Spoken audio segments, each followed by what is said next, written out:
Starting over after 50 is not easy. No one ever plans for a business to fail, but when it happens, it's a very emotional time. I had planned the perfect script for this video in my mind, but when I went to record it, I just couldn't find the words. It was like a little voice in my head kept telling me that every word that I had planned to say was just going to be a lie. And how could I sit here and try to give hope to someone who's also starting over when I'm sitting in a space that represents my failure? I'm 55 with one failed business and another one on life support. So, how could I respond to that voice? I couldn't.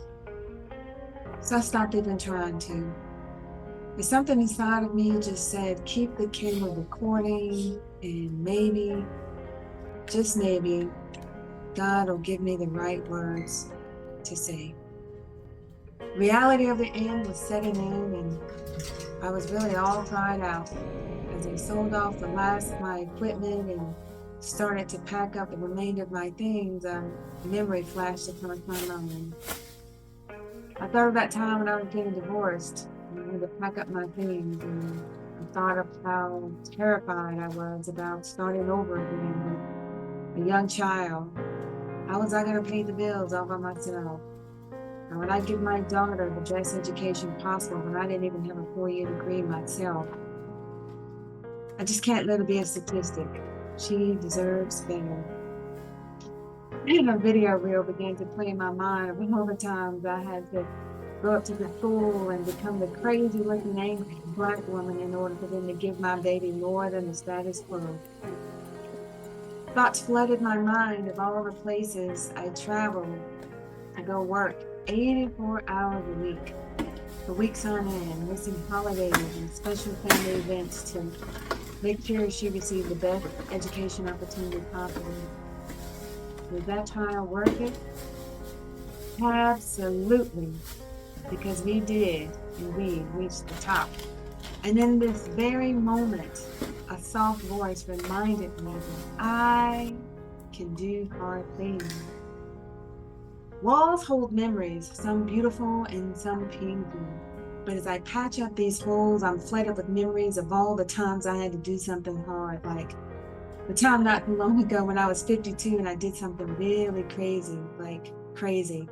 I bought this cute little ugly house in rural South Carolina with a goal of making it pretty again, and I didn't even live in South Carolina. Actually, I didn't know a single It's not as soul. bad as I thought. A lot of potential. So, all I can do is just be prayerful. See what we can do here. My handyman skills were basic at best, and all I had was God, a few guys I found on Thumbtack who proved to be some of the best people I could ever have met and put my trust in. And I also had my 80-year-old stepdad who was willing to help me for a payment of love, a cup of coffee, and a ham biscuit from Bojangles. Man, I tell you, that project, I faced many obstacles that broke me down pretty bad and had me wanting to tap out. But through it all, God got me. And once again, I was reminded that I can do hard things. Starting over is never easy, but nothing worth having ever is. Our past and our present may be filled with failing situations, but that doesn't mean we're a failure. Oftentimes, the rejection we feel is nothing more than God's redirection. When I think of starting over, I often think of a scripture, James 1:2-4. My brethren, count it all joy when you fall into various trials, knowing that the testing of your faith produces patience.